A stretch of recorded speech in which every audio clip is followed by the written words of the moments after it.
प्रणाम से। प्रणाम प्रणाम प्रणाम। चलो शुरू करते हैं।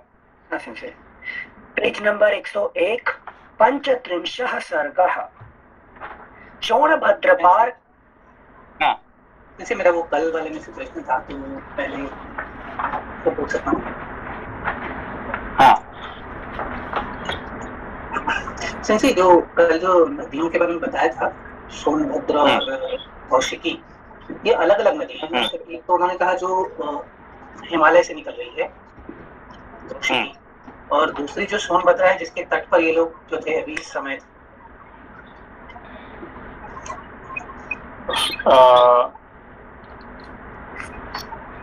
एक तो सोनभद्र था और दूसरा था ये क्या नाम अपना सोनभद्र, और एक कौशिकी नदी जो कौशिकी। हाँ वो अलग अलग है, अलग अलग है। हाँ कौशिकी नदी जो है वो हिमालय से मेरे ख्याल से ज्यादा लंबा नहीं आता उसको, वो तो मेरे ख्याल से गंगा कहीं मिल जाते थे उसमें। अच्छा। हाँ और संजय, जो ये विश्वामित्र जी ने यहाँ पे बताया है, तो उन्होंने एक नया एंगल बताया कि किस तरह से जो उनके जो पूर्वज थे और उन्होंने अपना पूरा परिचय दिया उनको लेके।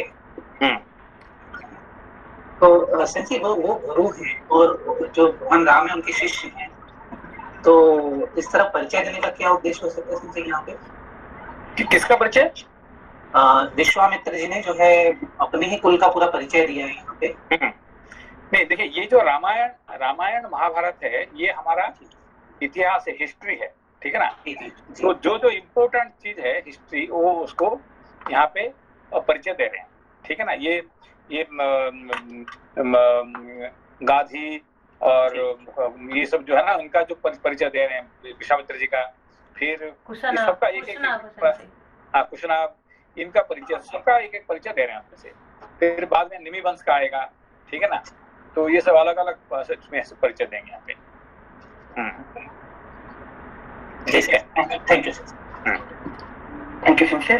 पंचत्रिंशः सर्गः शोणभद्र पार करके विश्वामित्र आदि का गंगा जी के तट पर पहुंचकर वहां रात्रिवास करना तथा श्री राम के पूछने पर विश्वामित्र जी का उन्हें गंगा जी की उत्पत्ति की कथा सुनाना।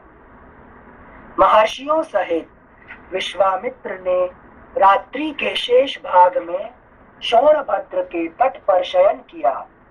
जब रात बीती और प्रभात हुआ तब वे श्री रामचंद्र जी से इस प्रकार बोले, श्री राम, रात बीत गई, सवेरा हो गया, तुम्हारा कल्याण हो, उठो उठो और चलने की तैयारी करो। मुनि की बात सुनकर पूर्वाह्न काल का नित्य नियम पूर्ण करके श्री राम चलने को तैयार हो गए और इस प्रकार बोले, ब्राह्मण शुभ जल से परिपूर्ण तथा अपने तटों से सुशोभित होने वाला यह शोणभद्र तो अथाह जान पड़ता है। हम लोग किस मार्ग से चलकर इसे पार करेंगे? श्री राम के ऐसा कहने पर विश्वामित्र बोले, जिस मार्ग से महर्षि गण शोणभद्र को पार करते हैं उसका मैंने पहले से ही निश्चय कर रखा है। वह मार्ग यह है।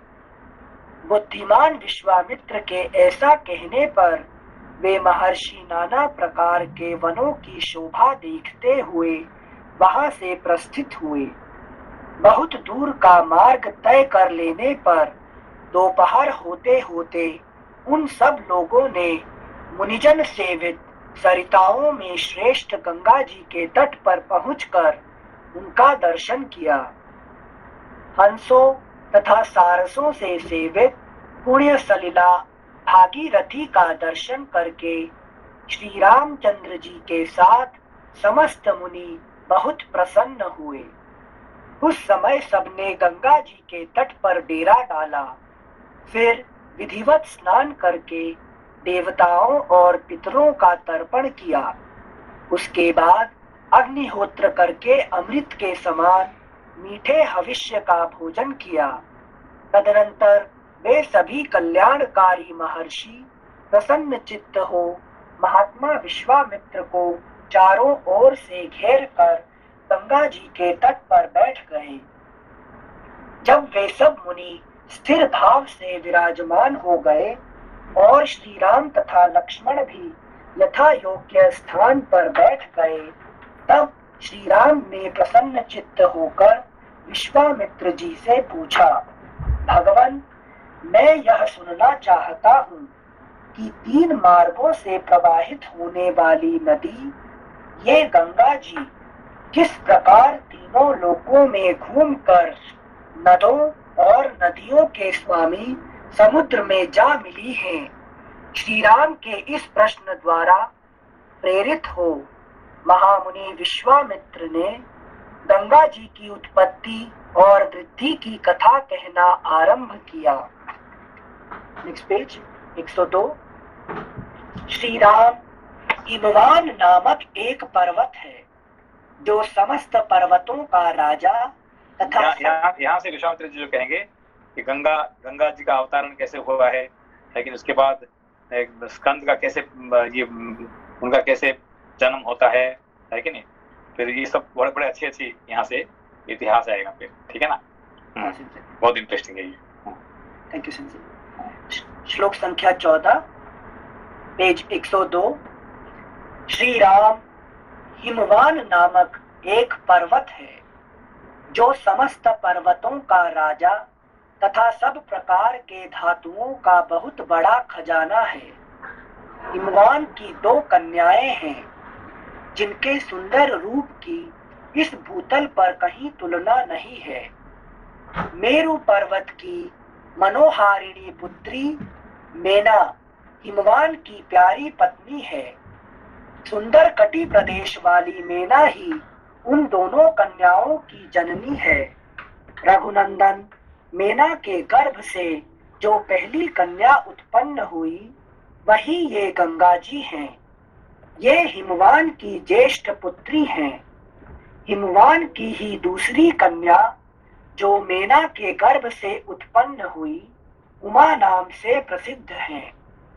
कुछ काल के पश्चात सब देवताओं ने देव कार्य की सिद्धि के लिए ज्येष्ठ कन्या गंगा जी को, जो आगे चलकर स्वर्ग से त्रिपथगा नदी के रूप में अवतीर्ण हुई, गिरिराज हिमालय से मांगा। हिमवान ने त्रिभुवन का हित करने की इच्छा से स्वच्छंद पथ पर विचरने वाली अपनी लोक पावनी पुत्री गंगा को धर्म पूर्वक उन्हें दे दिया।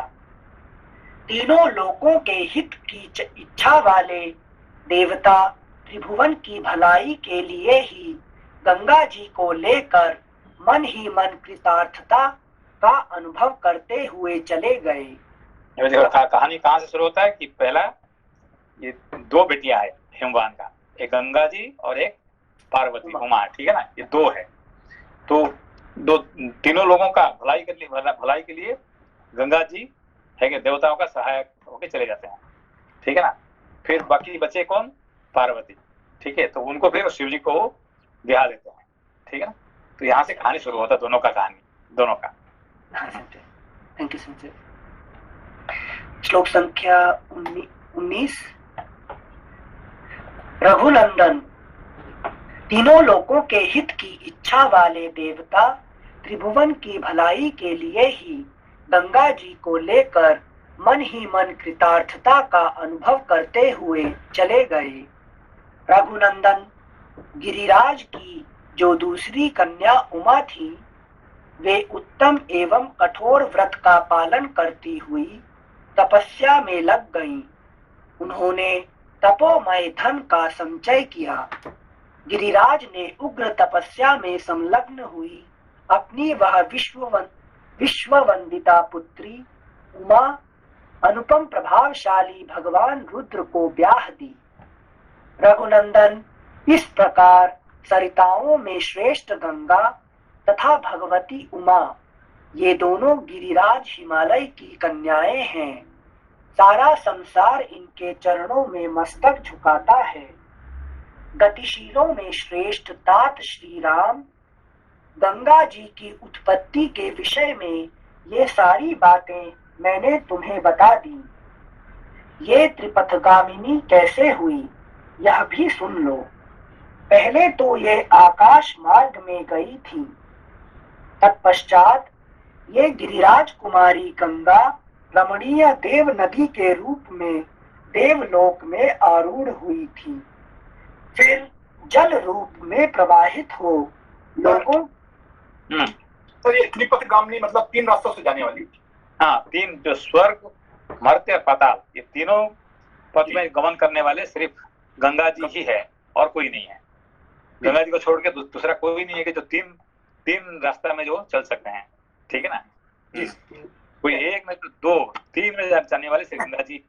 जी थैंक यू। श्लोक संख्या 23। गतिशीलों में श्रेष्ठ तात श्री राम। गंगा जी की उत्पत्ति के विषय में ये सारी बातें मैंने तुम्हें बता दी। ये त्रिपथगामिनी कैसे हुई यह भी सुन लो। पहले तो ये आकाश मार्ग में गई थी, तत्पश्चात क्यों राम जी को इतने गंगा जी के बारे में कह रहे हैं जी? क्योंकि वो खुद ही भवसागर तारने वाले हैं। नहीं, बेसिकली ये गंगा जी को लाने वाले कौन थे? इन्हीं के भगीरथ जी। हाँ, इन्हीं का ही पूर्वज थे, ठीक है ना। उनका ही दादा परदादा थे, है कि नहीं। ऐसे कहने कही कि तुम्हारे ही वंश दादा परदादा गंगा जी को स्वर्ग से यहाँ लेके आए हैं। त्रिपथगामिनी कराने वाले तुम्हारे ही दादा परदादा है कि नहीं, यही समझाने के लिए, है कि नहीं। गतिशीलों में श्रेष्ठ तात श्री राम। गंगा जी की उत्पत्ति के विषय में ये सारी बातें मैंने तुम्हें बता दी। ये त्रिपथगामिनी कैसे हुई यह भी सुन लो। पहले तो ये आकाश मार्ग में गई थी, तत्पश्चात ये गिरिराज कुमारी गंगा रमणीय देव नदी के रूप में देवलोक में आरूढ़ हुई थी, फिर जल रूप में प्रवाहित हो लोगों के पाप दूर करती हुई रसातल में पहुंची थी। इस प्रकार श्री वाल्मीकि निर्मित आर्ष रामायण आदि काव्य के बाल कांड में 35वां सर्ग षट्त्रिंशः सर्गः देवताओं का शिव पार्वती को सुरत क्रीड़ा से निवृत्त करना तथा उमा देवी का देवताओं और पृथ्वी को शाप देना। विश्वामित्र जी की बात समाप्त होने पर श्री राम और लक्ष्मण दोनों वीरों ने उनकी कही हुई कथा का अभिनंदन करके मुनिवर विश्वामित्र से इस प्रकार कहा। ब्राह्मण, आपने यह बड़ी उत्तम धर्म युक्त कथा सुनाई। अब आप गिरिराज हिमवान की ज्येष्ठ पुत्री गंगा के दिव्य लोक तथा मनुष्य लोक से संबंध होने का वृत्तांत विस्तार के साथ सुनाइए, क्योंकि आप विस्तृत वृत्तांत के ज्ञाता हैं। लोक को पवित्र करने वाली गंगा किस कारण से 3 मार्गों में प्रवाहित होती हैं? सरिताओं में श्रेष्ठ गंगा की त्रिपथगा नाम से प्रसिद्धि क्यों हुई? Next page 103। धर्मज्ञ महर्षि तीनों लोकों में वे अपनी 3 धाराओं के द्वारा कौन कौन से कार्य करती हैं? श्री रामचंद्र जी के इस प्रकार पूछने पर तपोधन विश्वामित्र ने मुनि मंडली के बीच गंगा जी से संबंध रखने वाली सारी बातें पूर्ण रूप से कह सुनाई। श्री राम पूर्व काल में महातपस्वी भगवान नीलकंठ ने उमा देवी के साथ विवाह करके उनको नववधू के रूप में अपने निकट आई देख उनके साथ रति क्रीड़ा आरंभ की। परम बुद्धिमान महान देवता भगवान नीलकंठ के उमा देवी के साथ क्रीड़ा विहार करते 100 दिव्य वर्ष बीत गए। शत्रुओं को संताप देने वाले श्री राम इतने वर्षों तक विहार के बाद भी महादेव जी के उमा देवी के गर्भ से कोई पुत्र नहीं हुआ। यह देख ब्रह्मा आदि सभी देवता उन्हें रोकने का उद्योग करने लगे। उन्होंने सोचा इतने दीर्घ काल के पश्चात यदि रुद्र के तेज से उमा देवी के गर्भ से कोई महान प्राणी प्रकट हो भी जाए तो कौन उसके तेज को सहन कर सकेगा।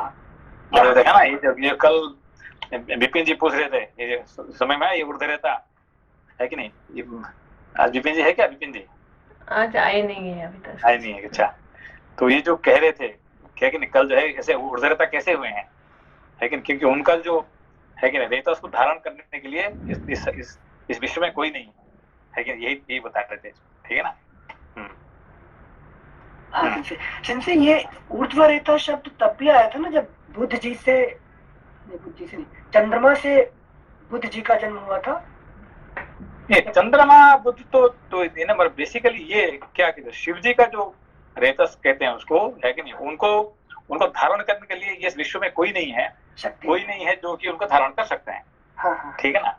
तो जिसके लिए देखिए कौन कौन, इसीलिए उनका एक तो माँ होगी, कौन है कि नहीं, ये जो कृतिका है ना। नहीं, पहला माँ कौन है? वो पार्वती। दूसरा माँ पृथ्वी, तीसरा माँ अग्नि, चौथा कृतिका, है कि ये सब मिला के है कि इनको धारण करने, इनको संभालने के लिए, ये रेतस को संभालने के लिए, है कि नहीं, कोई नहीं है। तो विपिन जी आ गए हैं, विपिन जी आ गए, बुला लिए। जागे क्या? हाँ, आपने बुलाया तो उनको सुना ही दिया। नमस्ते। मैं अभी आपकी बात कर रहा था कि आपने कल पूछा था ना कि ये जो क्या कहते हैं शिव जी का जो ऊर्ध्व रहता है कि नहीं, अभी यही बात आया है, अभी इसी बात अभी यहाँ पे आया है कि भगवान शिव जी का जो रेतस को धारण करने के लिए इस विश्व में कोई नहीं है कि नहीं। तो ये कहे कि भाई शिव जी का एक बच्चा होना चाहिए, है कि नहीं, जो कि देवताओं का सेनापति बनेगा, ये तो सही है, मगर धारण कौन करेगा उसको, है कि नहीं। शिव जी का रेतस को धारण करने के लिए विश्व में कोई नहीं है कि नहीं। तो इसीलिए पहला माँ देखिए, जो स्कंद है, कार्तिकेय है, उनका पहला माँ हुए कौन? उमा, है कि नहीं, पार्वती। इसके बाद पृथ्वी, तीसरा माँ अग्नि में माँ बनी है, फिर 6 कृतिका, इसलिए कार्तिकेय बने, है कि नहीं। ऐसे करते करते दुनिया में बहुत सारे सब थोड़ा संभालने के लिए किसी का पास बल ही नहीं है कि नहीं। तो ये इसी को कहते हैं ऊर्ध्व रेता, है कि नहीं, क्योंकि उनको रेतस को धारण करने के लिए विश्व में कोई है ही नहीं है कि नहीं। तो इससे फिर पार्वती गुस्सा हो जाते हैं, है कि नहीं भाई, फिर उन्होंने सबको शाप दे देते हैं, सारे देवताओं को, है कि नहीं। ये कहानी अभी कल आपका जो प्रश्न पूछा था, ये उसका उत्तर अभी आया है, ठीक है ना। हाँ भैया जी, हाँ जी। धन्यवाद भैया जी। ठीक, आपका कल का प्रश्न का उत्तर अभी आ रहे हैं, ठीक है। हाँ भैया जी, थैंक यू भैया जी। ठीक है। श्लोक संख्या 7। शत्रुओं को संताप देने वाले श्री राम इतने वर्षों तक विहार के बाद भी महादेव जी के उमा देवी के गर्भ से कोई पुत्र नहीं हुआ। यह देख ब्रह्मा आदि सभी देवता उन्हें रोकने का उद्योग करने लगे। उन्होंने सोचा, इतने दीर्घ काल के पश्चात यदि रुद्र के तेज से उमा देवी के गर्भ से कोई महान प्राणी प्रकट हो भी जाए तो कौन उसके तेज को सहन कर सकेगा। कि उसका तेज को कौन सहन कर सकता है, यही उनका प्रश्न सबका है कि नहीं, ब्रह्मा जी पूछ रहे हैं, है कि नहीं।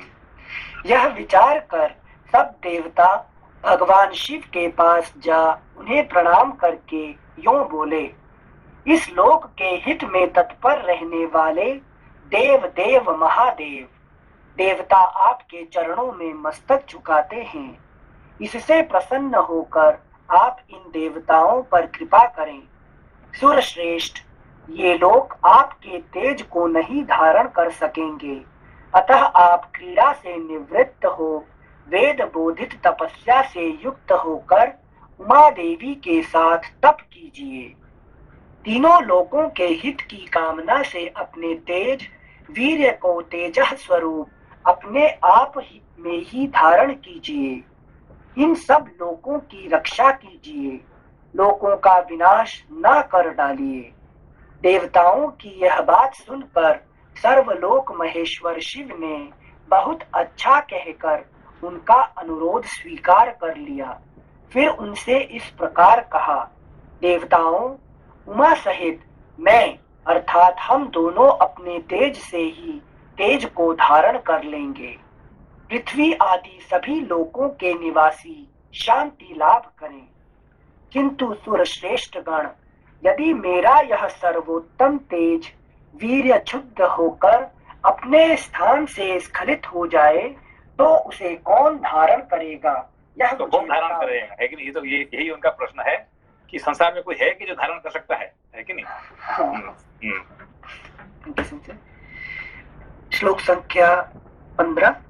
उनसे ऐसा कहने पर देवताओं ने वृषभध्वज भगवान शिव से कहा, भगवान, आज आपका जो तेज क्षुब्ध होकर गिरेगा उसे यह पृथ्वी देवी धारण करेगी।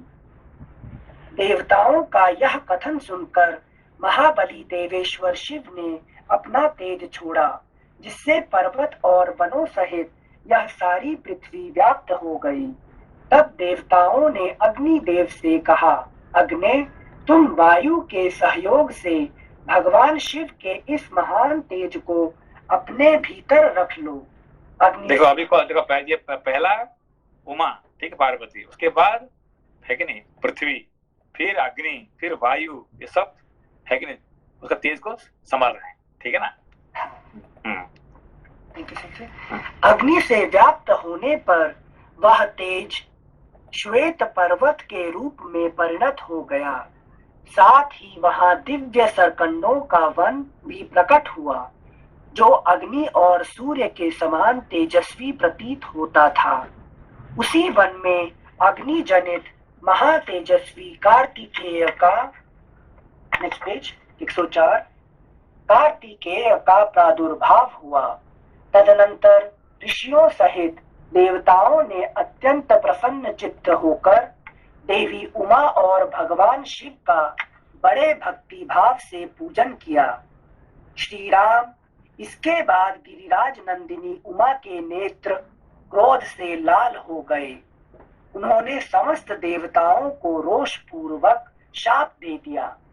वे बोली, देवताओं, मैंने पुत्र प्राप्ति की इच्छा से पति के साथ समागम किया था, परंतु तुमने मुझे रोक दिया। अतः अब तुम लोग भी अपनी पत्नियों से संतान उत्पन्न करने योग्य नहीं रह जाओगे। आज से तुम्हारी पत्नियां संतानोत्पादन नहीं कर सकेंगी, संतानहीन हो जाएंगी। सब देवताओं से ऐसा कहकर उमा देवी ने पृथ्वी को भी शाप दिया, भूमे तेरा एक रूप नहीं रह जाएगा, तेरा एक रूप नहीं रह जाएगा, तू बहुतों की भार्या होगी। समझ में आया क्या है बहुतों की भार्या होगी मतलब क्या है? जैसे सब लोग गौ रूप में दूहेंगे ना, जो पेपर पढ़ते हैं। नहीं, सब लोग मतलब कौन? जैसे ऋषि अपनी इच्छाओं की नहीं, उनका भार्या राजा को पति कहते हैं, है कि नहीं? भूमिपति कौन? राजा, ठीक है ना? इसीलिए पृथ्वी है, उसका नाम पृथ्वी क्यों हुआ? पृथु है कि राजा पृथु का, है कि नहीं? तो सारे जो राजा बनेंगे ये सब पृथ्वीपति हो गए, ठीक है ना? इसी तरह तो बहुत लोगों का भार्या होगी, ठीक है ना? भूमे तेरा एक रूप नहीं रह जाएगा, तू बहुतों की भार्या होगी। कोटि बुद्धि वाली पृथ्वी, तू चाहती थी कि मेरे पुत्र ना हो, अतः मेरे क्रोध से कलुषित होकर तू भी पुत्र जनित सुख या प्रसन्नता का अनुभव ना कर सकेगी। उन सब देवताओं को उमा देवी के शाप से पीड़ित देख देवेश्वर भगवान शिव ने उस समय पश्चिम दिशा की ओर प्रस्थान कर दिया। वहां से जाकर हिमालय पर्वत के उत्तर भाग में उसी के एक शिखर पर उमा देवी के साथ भगवान महेश्वर तप करने लगे। लक्ष्मण सहित श्री राम, यह मैंने तुम्हें गिरिराज हिमवान की छोटी पुत्री उमा देवी का विस्तृत वृत्तांत बताया है। हिमवान की छोटी पुत्री उमा देवी का विस्तृत वृत्तांत बताया है। अब मुझसे गंगा के प्रादुर्भाव की कथा सुनो। इस प्रकार श्री वाल्मीकि निर्मित आर्ष रामायण आदि काव्य के बाल कांड में 36वां सर्ग। 37 सर्गः गंगा से कार्तिकेय की उत्पत्ति का प्रसंग। गंगा जो है आखिरी माँ होगी किसका? कार्तिकेय का आखिरी माँ, लास्ट माँ, ठीक है ना? क्योंकि उमा देवी ने सबको ये कर सकती है, मगर गंगा जी को नहीं कर सकती है कुछ, है कि नहीं? गुस्सा नहीं हो सकती है। हमारा बड़ी बहन है ना, है कि नहीं? शिव जी के सिर पे, शिव जी के सिर पे रहती है ना। हाँ, इसीलिए वो चुप बैठ जाती वहां पे, है कि नहीं? सिंसी ये तो प्रीवियस सॉरी चैप्टर का जो 20 नंबर श्लोक में उमा ने सबको साथ दे दिए हैं, तो उमा ने बोले कि मुझे पुत्र प्राप्ति करने की इच्छा था लेकिन तुम लोग मुझे रोक दिया, बट उनको तो मिला ना, मतलब कि वो जो कार्तिकेय तो मिले ना। नहीं, वो चाहते हैं कि मेरा ही पुत्र बने, है कि नहीं? वो अच्छा, क्या चाहती थी? हर औरत का एक क्या होता है कि मेरा ही बेटा बने, ठीक है ना? तो ये इसलिए कहते हैं शिव जी का जो रेतस है उसको धारण करने के लिए किसी एक की बस की बात नहीं है, क्योंकि वो चाहते थे कि, है कि नहीं, ऐसा ये कि देव सेनापति बने, है कि नहीं? तो इस चक्कर में ये उनका पूरा नहीं ना हो पाया, है कि नहीं? तो मतलब शिव जी का भी इच्छा था कि उमा का मतलब कि इच्छा पूरा ना हो करके। ये भी अच्छा इच्छा था कि शिव जी का कि ये देवताओं का जो है ना वो अपना ये बच्चा पैदा होंगे तो क्या होगा, स्वार्थपर हो जाएंगे, देवता स्वार्थपर ना हो, ये शिव जी का इच्छा था, ठीक है ना? इसीलिए अभी गणेश जी जब पैदा हुए हैं तो क्या है, ये पार्वती का अपना औरस पुत्र नहीं है, और उन्होंने, लेकिन तो इसी हिसाब से वो ये करते हैं, ठीक है ना? Thank you. ठीक है। सप्तत्रिंशः सर्गः। गंगा से कार्तिकेय की उत्पत्ति का प्रसंग। जब महादेव जी तपस्या कर रहे थे उस समय इंद्र और अग्नि आदि संपूर्ण देवता अपने लिए सेनापति की इच्छा लेकर ब्रह्मा जी के पास आए। देवताओं को आराम देने वाले श्री राम,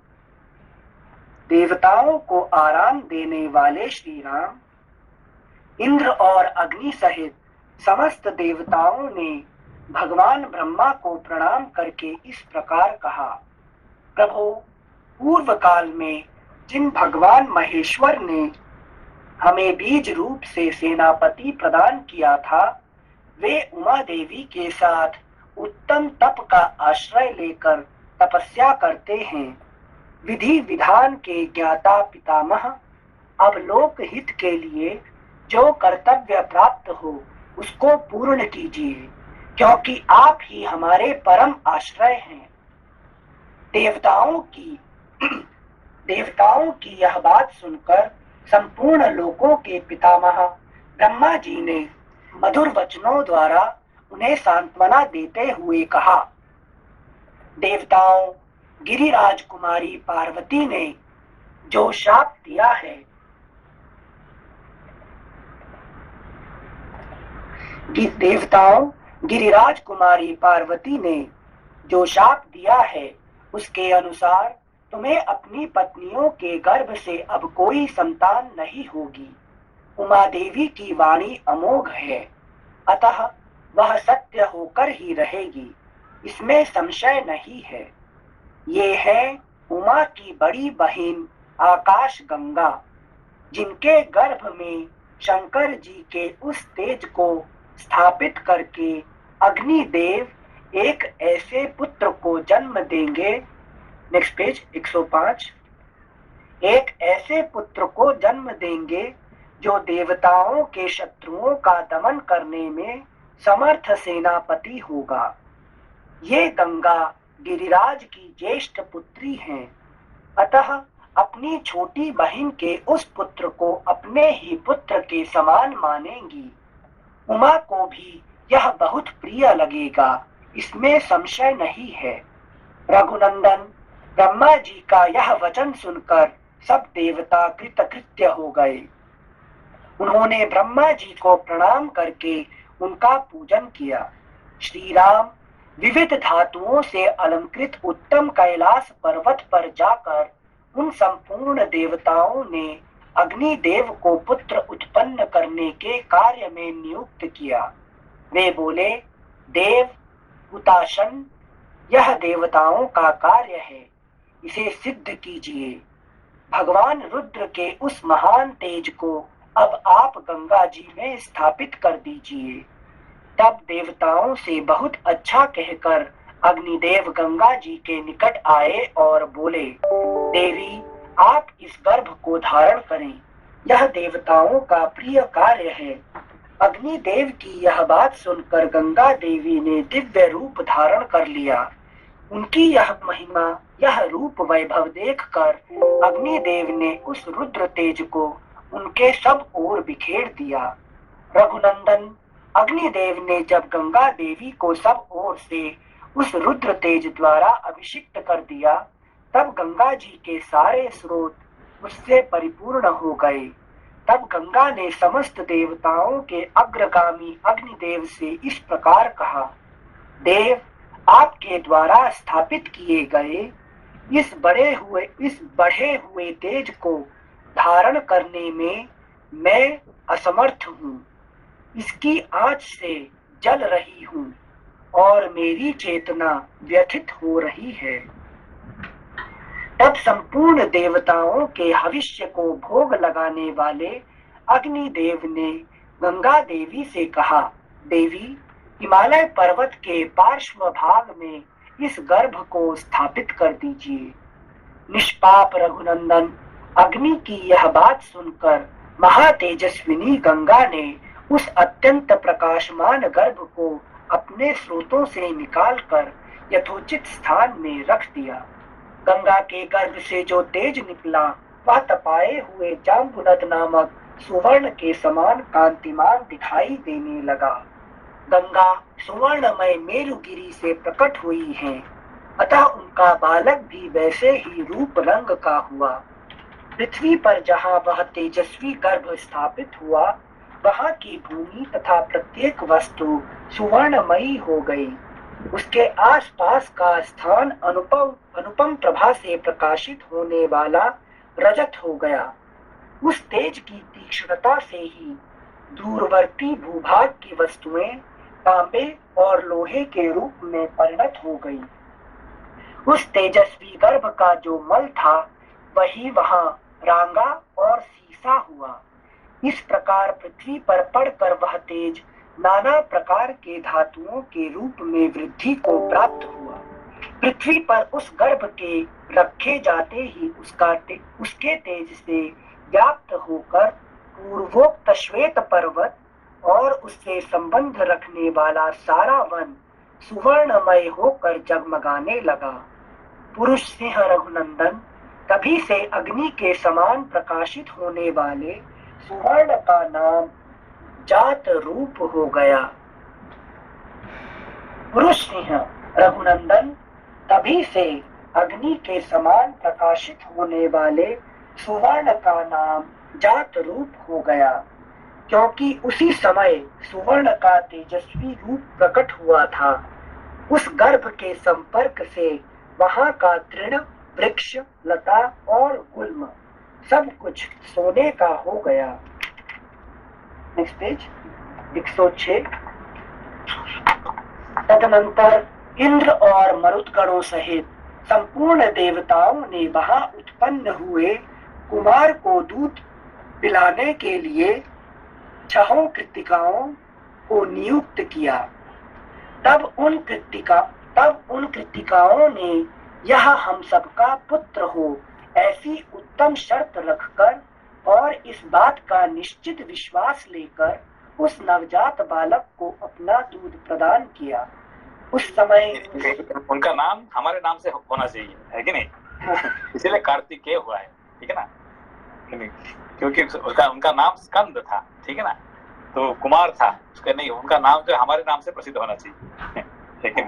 जैसे हर माता अपना मेरा ही क्यों होना चाहिए, ये वाला इच्छा क्या होती है?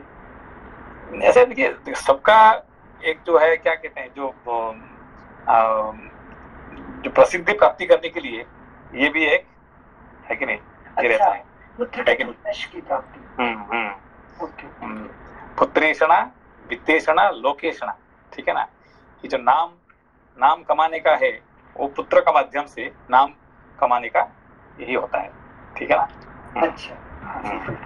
मेरा बेटा होना चाहिए, ठीक है ना। हाँ, नहीं तो कार्तिक नहीं होंगे, स्कंद हो जाएंगे तो कृतिका का नाम मिट जाएगा, है कि नहीं। उस समय सब देवता बोले, श्लोक संख्या 25, उस समय सब देवता बोले, यह बालक कार्तिकेय कहलाएगा और तुम लोगों का त्रिभुवन विख्यात पुत्र होगा, इसमें संशय नहीं है। देवताओं का यह अनुकूल वचन सुनकर शिव और पार्वती से स्कंदित, स्खलित तथा गंगा द्वारा गर्भस्राव होने पर प्रकट हुए अग्नि के समान उत्तम प्रभा से प्रकाशित होने वाले उस बालक को कृतिकाओं ने नहलाया। ककुत्स्थ कुलभूषण, नाम स्कंद, स्कंद क्यों हुआ है? स्खलित, हाँ, स्खलित हुआ है, शिव पार्वती स्खलित होने से स्कंद हुआ है, ठीक है ना। कृतिकाओं से पालित होने से कार्तिकेय हुआ, ठीक है ना। गंगा जी से उनको ओनरशिप नहीं चाहिए, क्योंकि वो ज्ञान गंगा जी का तो किसी को नहीं चाहिए। क्योंकि वो अपना नाम नहीं दे रहे हैं कुछ भी। श्लोक संख्या 26, देवताओं का यह अनुकूल वचन सुनकर शिव और पार्वती से स्कंदित, स्खलित तथा गंगा द्वारा गर्भस्राव होने पर प्रकट हुए अग्नि के समान उत्तम प्रभा से प्रकाशित होने वाले उस बालक को कृतिकाओं ने नहलाया। ककुत्स्थ कुलभूषण श्री राम, अग्नि तुल्य तेजस्वी महाबाहु कार्तिकेय गर्भस्राव काल में स्कंदित हुए थे, इसलिए देवताओं ने उन्हें स्कंद कहकर पुकारा। तदनंतर कृतिकाओं के स्तनों में परम उत्तम दूध प्रकट हुआ। उस समय स्कंद ने अपने 6 मुख प्रकट करके उन 6 का एक साथ ही स्तनपान किया, क्योंकि 6 माता ने चाहते थे कि मैं उनका दूध पिलाऊंगा, ठीक है नहीं। तो 6 एक साथ करने से वो उनको, है कि नहीं, 6 मुख हो गया उनका, ठीक है। एक ही दिन दूध पीकर उस सुकुमार शरीर वाले शक्तिशाली कुमार ने अपने पराक्रम से दैत्यों की सारी सेनाओं पर विजय प्राप्त की। एक ही दिन दूध पीकर उस सुकुमार शरीर वाले, मनीष जी है क्या? यस, मनीष में जी। ये जो कृतिका, ये सब कौन है? ऐसी नक्षत्र है ना, कृतिका नक्षत्र जो है। तो है कौन है बेसिकली, कौन है?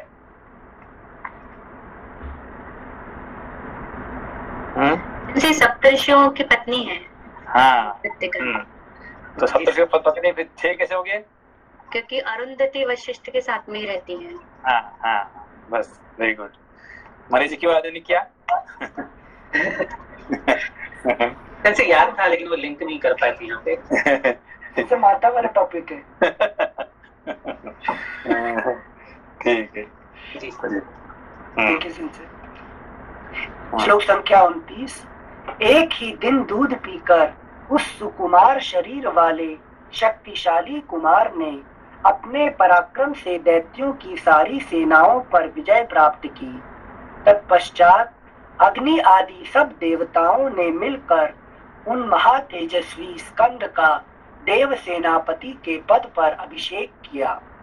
श्री राम, यह मैंने तुम्हें गंगा जी के चरित्र को विस्तार पूर्वक बताया है, साथ ही कुमार कार्तिकेय के जन्म का भी प्रसंग सुनाया है, जो श्रोता को धन्य एवं पुण्यात्मा बनाने वाला है। काकुत्स्थ, इस पृथ्वी पर जो मनुष्य कार्तिकेय में भक्ति भाव रखता है, वह इस लोक में दीर्घायु तथा पुत्र पौत्रों से संपन्न हो मृत्यु के पश्चात स्कंद के लोक में जाता है।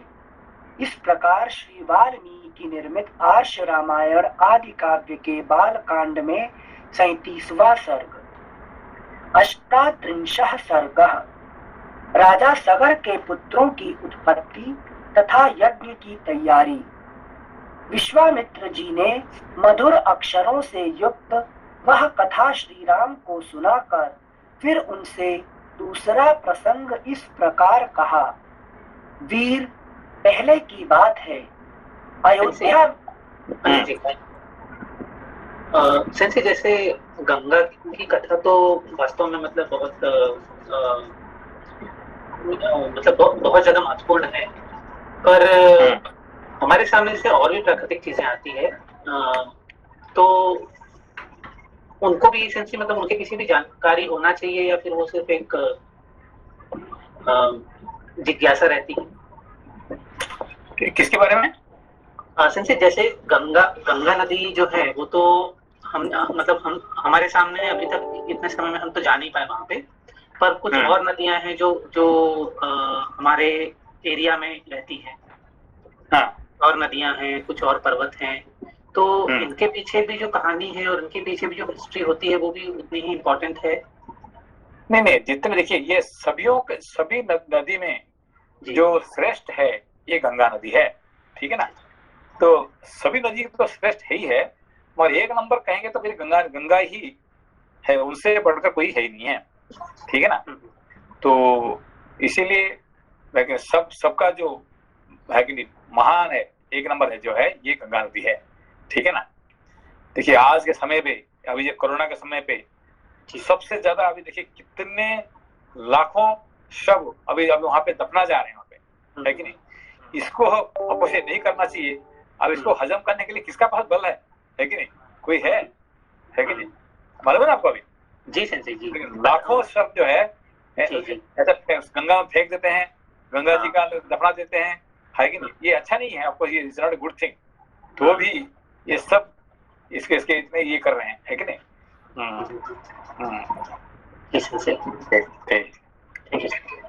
संजय, आप नदी के लिए वो भी फिलोसॉफिकल मीनिंग भी बताए थे ना, कि नदी में सारी वृत्तियां तो अच्छी होती हैं, लेकिन गंगा वो ज्ञान वृत्ति बोलते हैं ना। ज्ञान वृत्ति है। तो नंबर वन। तो ये भी कह सकते हैं कि जो मतलब शिव जी का जो तेज है वो सिर्फ ज्ञान में ही एक होके वहां से ही जो है वो बढ़ सकता है। क्योंकि शिव जी का सर पे कौन रहते हैं, है कि नहीं, उनका रहते गंगा, ठीक है ना। तो अपना शिव जी होते हैं वैराग्य, और वैराग्य का ऊपर कौन रहते हैं, ज्ञान रहते हैं। ज्ञान ही रह सकते हैं वैराग्य का ऊपर, ठीक है ना। Thank you sir. श्लोक संख्या 2।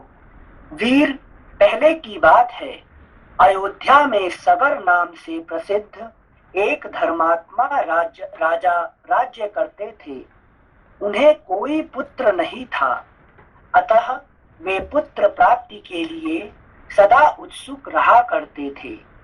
श्री राम विदर्भ राजकुमारी केशिनी राजा सगर की ज्येष्ठ पत्नी थी। वह बड़ी धर्मात्मा और सत्यवादिनी थी।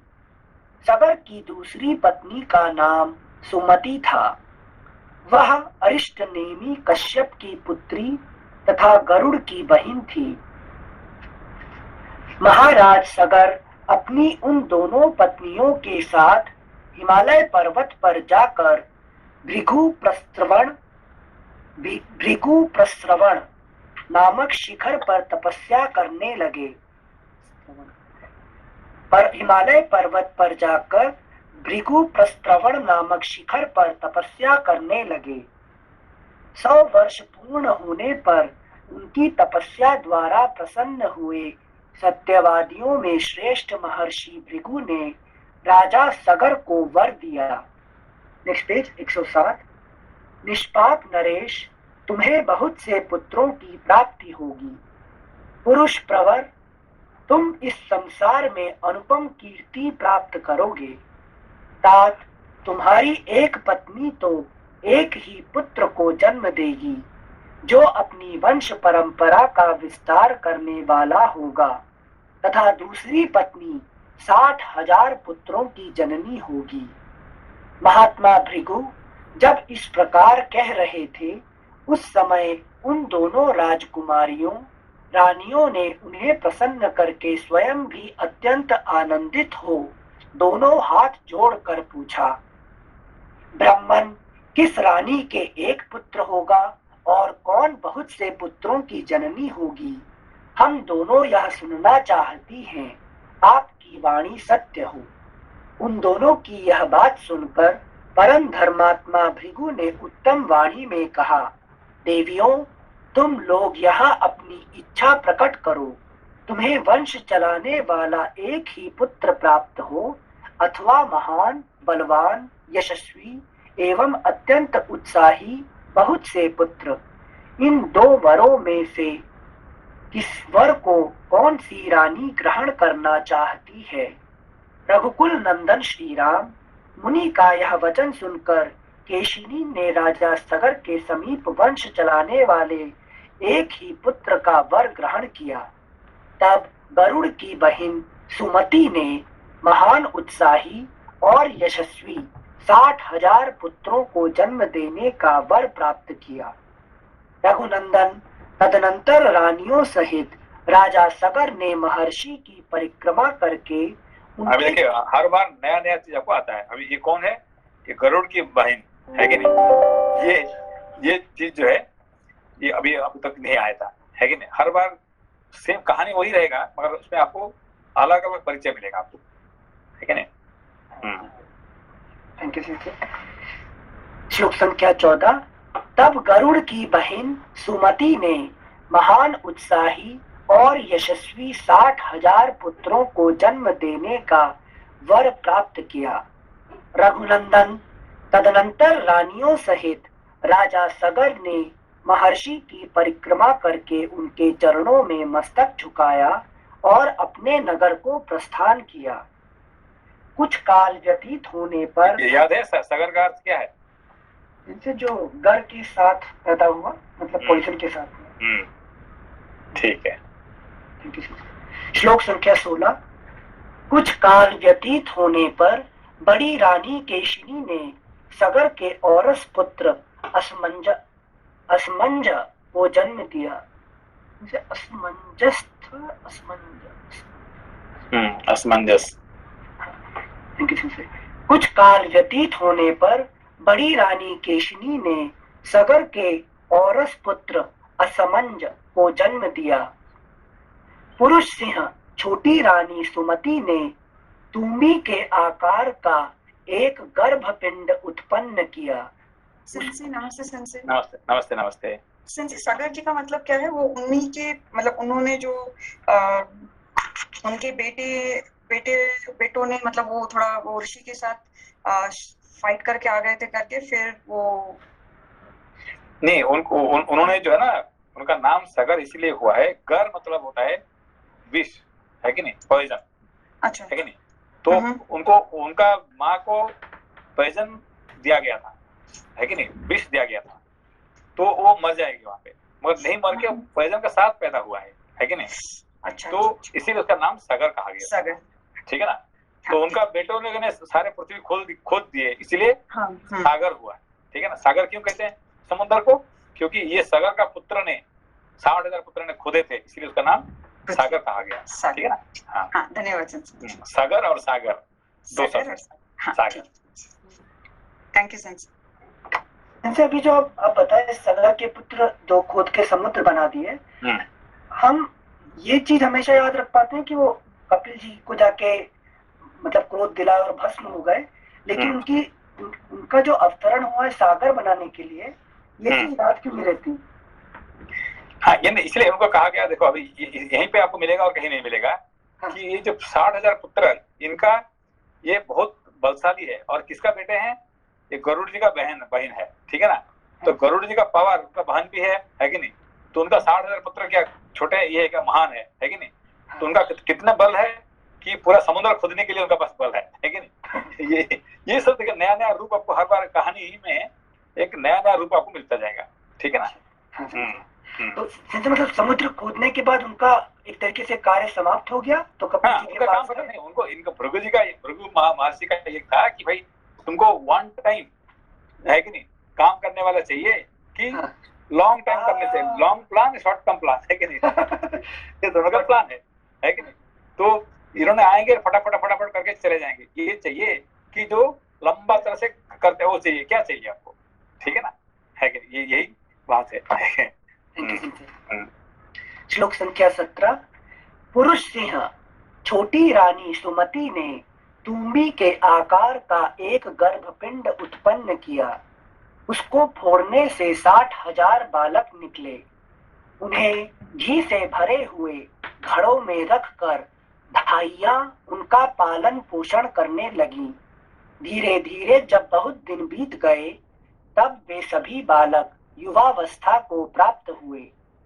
इस तरह दीर्घ काल के पश्चात राजा सगर के रूप और युवावस्था से सुशोभित होने वाले 60,000 पुत्र तैयार हो गए। नरश्रेष्ठ रघुनंदन सगर का ज्येष्ठ पुत्र असमंज नगर के बालकों को पकड़कर सरयू के जल में फेंक देता और जब वे डूबने लगते तब उनकी ओर देखकर हंसा करता। इस प्रकार पापाचार में प्रवृत्त होकर जब वह सत्पुरुषों को पीड़ा देने और नगर निवासियों का अहित करने लगा तब पिता ने उसे नगर से बाहर निकाल दिया। असमंज के पुत्र का नाम था अंशुमान। वह बड़ा ही पराक्रमी, सबसे मधुर वचन बोलने वाला तथा सब लोगों को प्रिय था। नरश्रेष्ठ कुछ काल के अनंतर महाराज सगर के मन में यह निश्चित विचार हुआ कि मैं यज्ञ करूं। यह दृढ़ निश्चय कर इनका जो था वरदान था भृगु महर्षि का कि तुमको 60,000 बलवान पुत्र चाहिए कि एक निर्बल पुत्र चाहिए कि जो कि लंबा तुम्हारा वंश को वृद्धि करेगा। क्या चाहिए? कैसे उनका वरदान देखा ना आपने, है कि नहीं? 60,000 बलवान पुत्र जो कि पृथ्वी को खोद देंगे, ऐसा बलवान चाहिए कि निर्बल, है कि नहीं, कोई तो काम का नहीं है, बेकार, मगर आगे उसका तुम्हारा वंश वृद्धि करेगा। क्या चाहिए, है कि नहीं? भाई एक प्रश्न और है कि जैसे ये 60,000 का क्या क्या गुण तात्पर्य है इसमें कि जैसे आपने कल बताया था कि उनकी अलग अलग जैसे 100 पत्नियां थी, ठीक है, ये तो ठीक है, बट 60,000 का यहाँ पे कुछ गुण अर्थ है क्या? इतना बड़ा इसका एक्चुअली क्या है कि हमारे जो अभी जब हम पढ़ते हैं, इतिहास पढ़ते हैं, हिस्ट्री पढ़ते हैं, ये हिस्ट्री और दूसरा हिस्ट्री में क्या फर्क है कि पहले हमने पढ़ा कि राम जी करके ऐसे कोई थे, है कि नहीं, जो ऐसे थे। फिर पढ़ने के बाद फिर उसका फिर माइथोलॉजी में जाएंगे, फिर माइथोलॉजी समझने के बाद फिर उसका कर्म थ्योरी समझेंगे, फिर उसके बाद उसका फिलोसफी में अंदर घुसेंगे, ठीक है ना। इसको पहला बार जब पढ़ेंगे उसका कहानी पढ़ेंगे, है कि नहीं, फिर इतिहास पढ़ेंगे, फिर उसके बाद माइथोलॉजी पढ़ेंगे, फिर उसका कर्म थ्योरी पढ़ेंगे, फिर उसको फिलोसफी पढ़ेंगे, फिर आखिरी में कौन है, ये सब मैं ही हूँ और कोई बाहर का नहीं है, जो कुछ पढ़ रहा हूँ वो मेरे बारे में पढ़ रहा हूँ, है कि आखिरी में यही ज्ञान आ जाएगा। तो जितने बार शास्त्र पढ़ेंगे आपको नया नया है कि दृष्टिकोण आपको समझ में आ जाएगा, ठीक है ना। तो दूसरा इतिहास पढ़ने के बाद एक बार पढ़ लिया बस, आई नो नाउ, दूसरा क्या पढ़ना है, कोई भी इतिहास संसार का पढ़ेंगे तो आप एक बार पढ़ लिया तो बस इट इज एंड। मगर ये रामायण को आप क्या करें, कम से कम तो 5 बार पढ़ना पड़ेगा, क्योंकि 5 बार पढ़ेंगे तो 5 प्रकार की ज्ञान आपको अंदर में आएगा। पहला कहानी, फिर उसका है कि नहीं माइथोलॉजी, फिर उसका कर्म थ्योरी, फिर उसका फिलोसफी, और आखिर में अपने अंदर में समेटने के लिए उसका आपके पास बल होना चाहिए फिर आखिर में, ठीक है ना। हाँ भाई जी, धन्यवाद भाई, बहुत बहुत थैंक यू शंकर। श्लोक संख्या 24। यह दृढ़ निश्चय करके वे वेद वेदता नरेश अपने उपाध्यायों के साथ यज्ञ करने की तैयारी में लग गए। इस प्रकार श्री वाल्मीकि निर्मित आर्ष रामायण आदि काव्य के बाल कांड में 38वां सर्ग। Next page. 39 सर्गः। इंद्र के द्वारा राजा सगर के यज्ञ संबंधी अश्व का अपहरण, सगर पुत्रों द्वारा सारी पृथ्वी का भेदन तथा देवताओं का ब्रह्मा जी को यह सब समाचार बताना। विश्वामित्र जी की कही हुई कथा सुनकर श्री रामचंद्र जी बड़े प्रसन्न हुए। उन्होंने कथा के अंत में अग्नि तुल्य तेजस्वी विश्वामित्र मुनि से कहा, ब्राह्मण आपका कल्याण हो। मैं इस कथा को विस्तार के साथ सुनना चाहता हूँ। मेरे पूर्वज महाराज सगर ने किस प्रकार यज्ञ किया था। उनकी वह बात सुनकर विश्वामित्र जी को बड़ा कौतूहल हुआ। वे यह सोचकर कि मैं जो कुछ कहना चाहता हूँ उसी के लिए ये प्रश्न कर रहे हैं, जोर जोर से हंस पड़े। हंसते हुए से ही उन्होंने श्री राम से कहा, क्यों हंस पड़े? तो वो यही चीज बताना चाहते थे और राम जी वही पूछ रहे हैं। नहीं, उनका हंसने का कारण ये था कि जिस दिन तो ताटका को मारने के बाद इनका दृष्टिकोण बदल गया। किसका? राम जी का। पहले तो आउट ऑफ क्यूरियोसिटी, है कि नहीं, बच्चों का क्या गुण क्या होता है? क्यूरियोसिटी होता है, कुछ ना कुछ क्यूरियोसिटी। अब क्या कि जिज्ञासा में बदल गया, ठीक है ना। हाँ। तो उनका जो ताटका को मारने के बाद उनका जो क्यूरियोसिटी खत्म होके जिज्ञासा, मुमुक्षा वो बढ़ गया, है कि नहीं। अच्छा। इसीलिए वो हंस रहे हैं। संजय जी बताइए, जिज्ञासा में जब आ जाते हैं हाँ। तो शिष्य और गुरु दोनों क्या सिंक्रोनाइज हो जाते हैं कि गुरु जो बताना चाहते हैं वही शिष्य? अभी आप खुद की बात देखिए, ठीक है ना। तो ये शास्त्र वगैरह पढ़ने से पहले आप क्या करते थे? आप ताटका का अंदर में थे, है कि नहीं, ताटका का बस में थे, है कि नहीं। आपका समय आपके कैसे बात करते थे, है कि नहीं। तो पहले मानिला जी और लोपा जी आके आपके बारे में बताते थे दोनों, है कि नहीं। तो मानिला जाके आपके बारे में कितने बोले यार ये ब्राह्मण का ये होके और क्या क्या बात कर रहे हैं, क्या क्या ये कर रहे हैं, क्यों? क्योंकि आप ताटका के बस में थे, है कि नहीं। और अब क्या हो गया, पूरा बदल गया, है कि नहीं। अब सब लोग आपको, अब वही मानिला जी और वही लोपा जी आपको जलस कर रहे हैं अभी, है कि नहीं। है कि फिर से आशीर्वाद दीजिए सिंसे आपने। अनिल जी हमें भी आशीर्वाद है। है कि नहीं। बदल गया, क्यों? क्योंकि ताटका मर गई, है कि नहीं। अब जो है जिज्ञासा, मुमुक्ष आ गया, ठीक है ना।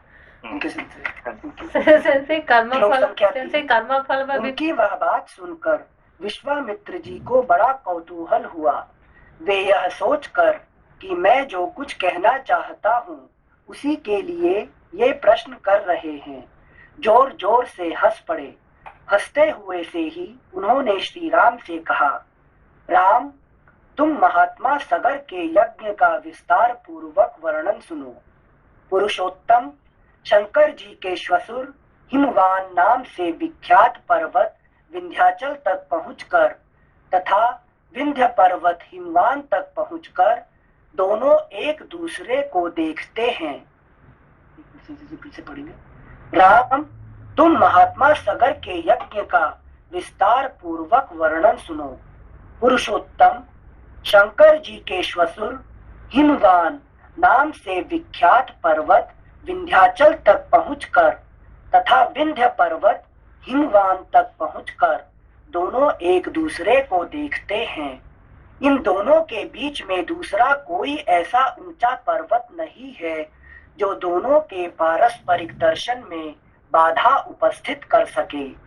इन्हीं दोनों पर्वतों के बीच आर्यावर्त की पुण्य भूमि में उस यज्ञ का अनुष्ठान हुआ था। पुरुष सिंह वही देश यज्ञ जैसे ये समझा नहीं, दोनों पर्वत जो है एक दूसरे, ये जो है अभी आजकल विंध्याचल जो है वो छोटा हो गया। छोटा क्या, झुक गया, है कि नहीं। अगस्त्य मुनि जी का, है कि नहीं, उनका वचन से वो छोटा हो गया। पहले वो क्या करता था, बड़ा कौन था? विंध्य पर्वत था, और हिमालय छोटा, उसको छोटा वो चाहता था कि हिमालय छोटा और मैं बड़ा हूँ, है कि नहीं। तो बढ़ते जा रहे आगे, नहीं, बहुत बड़ा था। तो उसको अब ये अगस्त्य मुनि ने सोचा कि भाई क्या करे, इसको तो कुछ रास्ता बनाना पड़ेगा। फिर वो जब आए तो झुक गया कौन? विंध्य पर्वत अगस्त्य मुनि को प्रणाम किया। तो फिर अगस्त्य मुनि कहते भाई मैं नाटा हूँ, मैं छोटा हूँ, तो जब तक मैं वापस नहीं आऊंगा साउथ से यहाँ, तुम ऐसे झुक के रहो ऐसे, है कि नहीं। तो अभी क्या झुक के रह रहा है अभी विंध्य पर्वत, है कि नहीं। तो जिसकी वजह से, है कि नहीं, ये हमारा बैलेंस रह रहा है कि नहीं। अभी हिमालय बड़ा है अभी और विंध्य पर्वत छोटा है कि नहीं। जैसे हिमालय पर्वत के बाद में जो उसी के बराबर का पर्वत है वो मतलब विंध्याचल है, जो मध्य में भारत है। हाँ। अच्छा। मगर एक्चुअली क्या उम्र के हिसाब देखेंगे तो कौन ज्यादा उम्र है? हिमालय नहीं है, ये है विंध्य है कि नहीं। तो मतलब ज्यादा पुराना पर्वत। हाँ पुराने, हाँ कंपैरेटिवली ये है कि नहीं? ठीक है। Thank you sir. श्लोक संख्या 6। पुरुष सिंह वही देश यज्ञ करने के लिए उत्तम माना गया है। तात ककुत्स नंदन राजा सगर की आज्ञा से यज्ञीय अश्व की रक्षा का भार सुदृढ़ धनुर्धर महारथी अंशुमान ने स्वीकार किया था, परंतु पर्व के दिन यज्ञ में लगे हुए राजा सगर के यज्ञ संबंधी घोड़े को इंद्र ने राक्षस का रूप धारण करके चुरा लिया। काकुत्स्थ महामना सगर के उस अश्व का अपहरण होते समय समस्त ऋत्विजों ने यजमान सगर से कहा, ककुत्स्थ नंदन, आज पर्व के दिन कोई इस यज्ञ संबंधी अश्व को चुरा कर बड़े वेग से लिए जा रहा है। आप चोर को मारिए और घोड़ा वापस लाइए, नहीं तो यज्ञ में विघ्न पड़ जाएगा और वह हम सब लोगों के लिए अमंगल का कारण होगा। राजन, आप ऐसा प्रयत्न कीजिए जिससे यह यज्ञ बिना किसी विघ्न बाधा के परिपूर्ण हो। इंद्र ने राक्षस बन के घोड़ा को चुराया था? नहीं तो फिर देवता बन के चुराएंगे तो फिर पता चल जाएगा ना। ये नया है ना, मतलब ये अभी तक इंद्र ने रामायण में अभी जो कुछ पढ़ रहे हैं सब कुछ नया होगा, ठीक है ना? लेकिन हाँ, मतलब बेसिकली ये आप उल्टा कह रहे हैं, ये ओरिजिनल है और जो अभी तक जो पढ़ रहे थे आप वो डुप्लीकेट है, ठीक है ना? राक्षस का रूप थोड़ा भूल गई थी मैं, दो पढ़ी थी पहले लेकिन भूल गई थी। Thank you sir.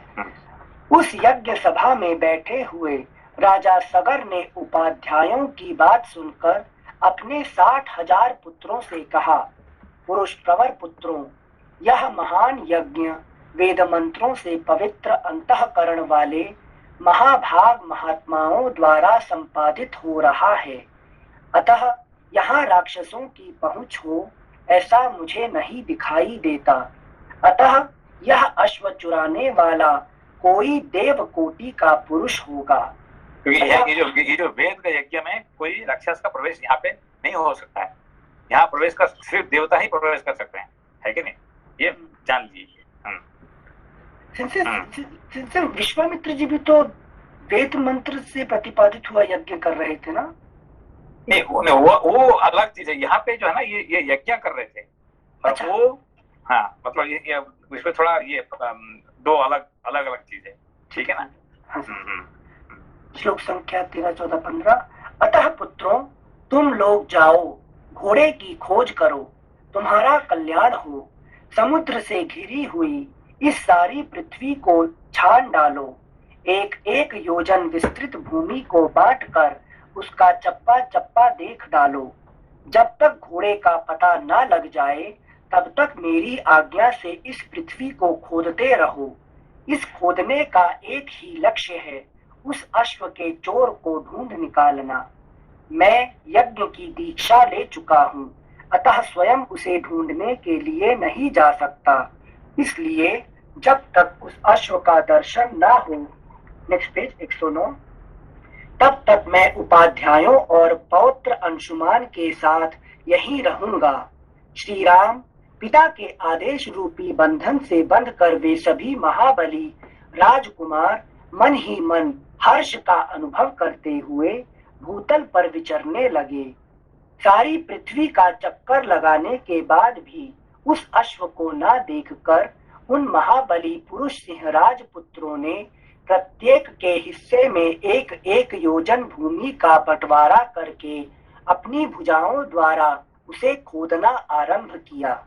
उनकी उन भुजाओं का स्पर्श वज्र के स्पर्श की भांति दुस्सह था।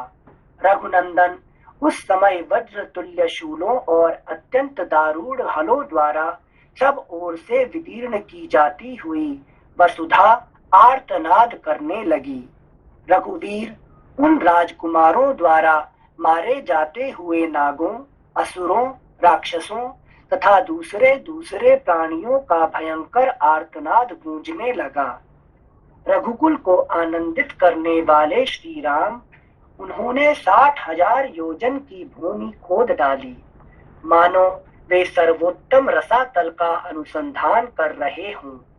नृपश्रेष्ठ राम इस प्रकार पर्वतों से युक्त जम्बू द्वीप की भूमि खोदते हुए वे राजकुमार सब ओर चक्कर लगाने लगे। इसी समय गंधर्वों, असुरों और नागों सहित संपूर्ण देवता मन ही मन घबरा उठे और ब्रह्मा जी के पास गए। उनके मुख पर विषाद छा रहा था। वे भय से अत्यंत संत्रस्त हो गए थे। उन्होंने महात्मा ब्रह्मा जी को प्रसन्न करके इस प्रकार कहा, भगवान, सगर के पुत्र इस सारी पृथ्वी को खोदे डालते हैं और बहुत से महात्माओं तथा जलचारी जीवों का वध कर रहे हैं। यह हमारे यज्ञ में विघ्न डालने वाला है। यह हमारा अश्व चुरा कर ले जाता है। ऐसा कहकर वे सगर के पुत्र समस्त प्राणियों की हिंसा कर रहे हैं। इस प्रकार श्री वाल्मीकि निर्मित आर्ष रामायण आदि काव्य के बाल कांड में 39वां सर्ग। अभी ये लोपा जी, ये समझ में आया नया चीज यहाँ पे? ये सेंसे एक्चुअली काफी सारे नया चीजें तो नहीं, यहाँ पे ये लास्ट श्लोक में क्या बोले कि जिसको पकड़ते हैं ये हमारा चोरी करके ले लिया अश्व, ठीक है, ऐसा तो फिर सामने जो भी आता है ये तुम चोर हो, सब दुनिया को चोर लग रहा है उसको, ठीक है ना, इसीलिए कपिल मुनि को चोर लगा उनको, है कि नहीं? यहाँ पे एक नया ज्ञान है कि नहीं? सिर्फ कपिल जी को, कपिल मुनि को चोर नहीं कहा, सबको चोर कहा। जैसे सबरी ने सबको राम राम कहा, है कि नहीं? ये सबको चोर चोर कहे, ठीक है। मतलब उनकी गलती कुछ नहीं थी, उनका उद्देश्य था घोड़ा ढूंढो, जो भी मिल जाए वो चोर है, जो भी चोर तो कोई तो चोर, सबको चोर करने से तो किसी से मिल जाएगा उसके पास, बिल्कुल। ठीक है, नमस्ते। कल ट्यूसडे है, फिर परसों पढ़ेंगे, तो कल ट्यूसडे है, प्लीज याद रखिए। नमस्कार। नमस्कार। नमस्ते संजय। नमस्ते।